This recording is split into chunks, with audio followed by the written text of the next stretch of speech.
Ini nih, HP paling hot sejagat maya. HP yang belakangan sukses membuat drama di medsos. Apalagi kalau bukan the one and only Infinix Hot 10s. Penasaran nggak sih sebenarnya di luar drama ini semua handphonenya sendiri seperti apa? Dan kita di K2G seperti biasa, kita pengen tahu user experience-nya bagaimana. Kalau soal spek, lihat aja di grafis di sebelah sini.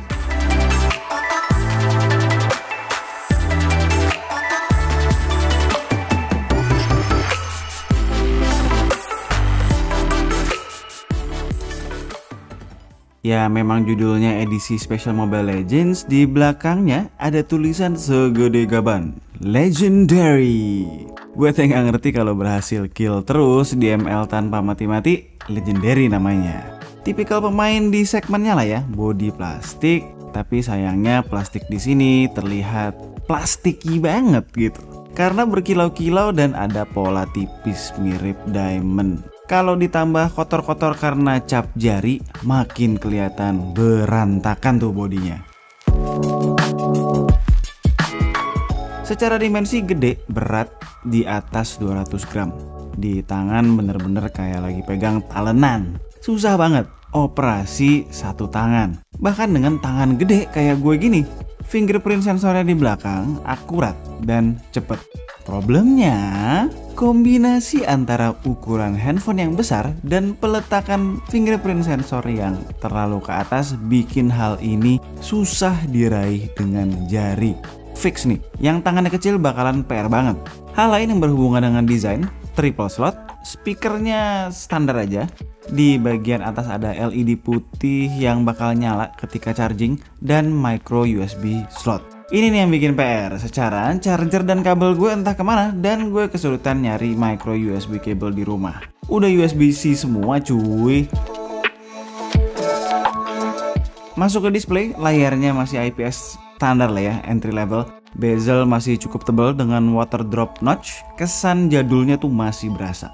Menangnya nih gede nih, screennya lapang banget buat main dan nonton. Tapi bentar dulu, punya duit 1-2 jutaan, pengen coba layar high refresh rate, ini adalah salah satu dari super sedikit opsi yang ada di pasar resmi Indonesia.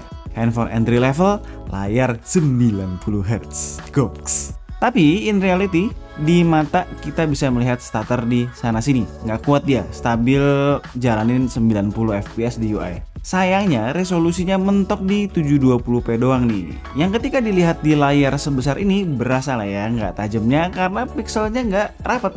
Nggak cuma refresh rate yang tinggi tapi touch sampling rate juga 180Hz. Dan ini experience-nya enak. Buat gaming nge-swipe gitu responnya layarnya cukup bagus. Sejutaan dapat Helio G85. Yuk coba kita lihat bener kenceng nggak nih di sini.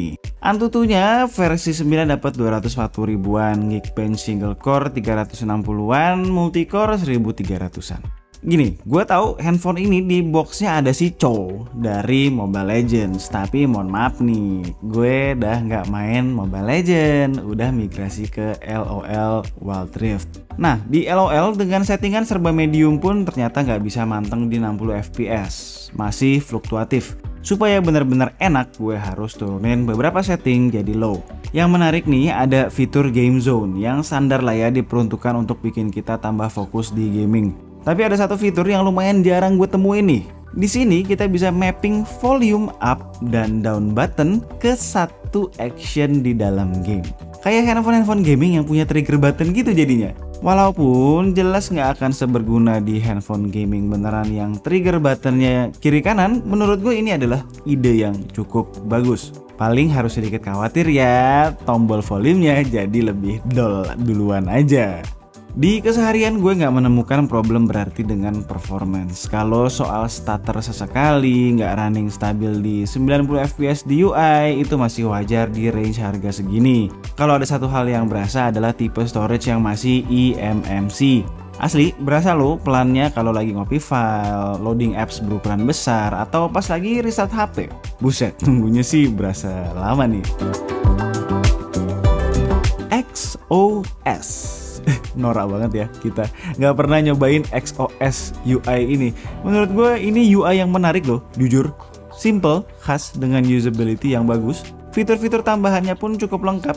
Intinya, ini UI yang menurut gue cukup pas di handphone entry level karena cukup ringan dan nggak terlalu ngabisin resource hardware.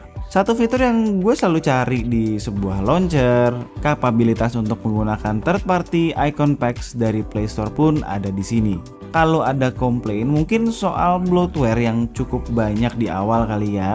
Plus ada beberapa iklan ke apps-apps yang by default nongkrong di launcher. Tapi ini sebetulnya bisa dimatiin via settingan launchernya. Mengejutkan ya, HP entry level bisa merekam di resolusi 2K. Tapi sejujurnya kami nggak berharap banyak dari kamera HP Infinix Hot 10s. Sekedar ada dan tinggi-tinggian spesifikasi aja. Yang penting jepret ada hasilnya. By the way, ini footage-nya nggak stabil ya. Sama kayak footage 1080p-nya juga nggak stabil. Sama ya, pas ngecek buat ngerekam di kamera depan, ya kami juga kaget. Kok ada opsi 2K-nya ya, ternyata sama aja kayak kamera belakang. By the way, itu di kamera depan ada flash-nya 2 buat nerangin kalau kita lagi selfie-an di kegelapan di sisi kiri dan kanan atas. Yuk kita lihat sampel-sampelnya.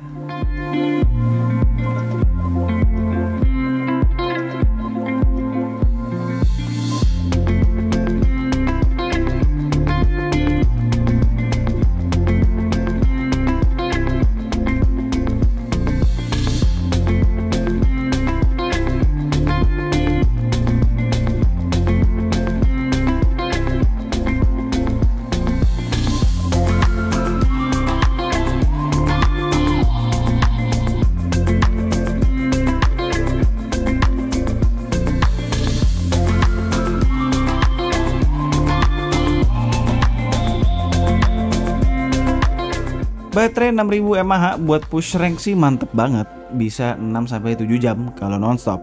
Kalau dipakai daily kira-kira sejam screen on time habis 10%-an lah. Yang jelas bisa banget kita dapat 2 hari battery life dengan smartphone ini kalau dipakai normal. Jelas lah ya, udah segede gitu baterainya, layar HD Plus pula.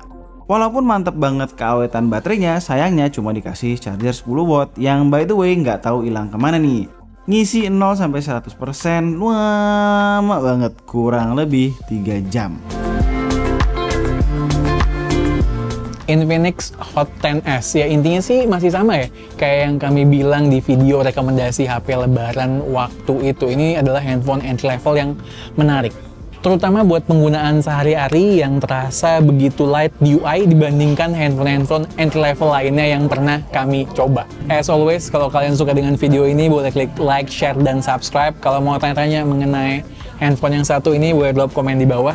Dan tunggu racun-racun kami yang berikutnya. Bye guys!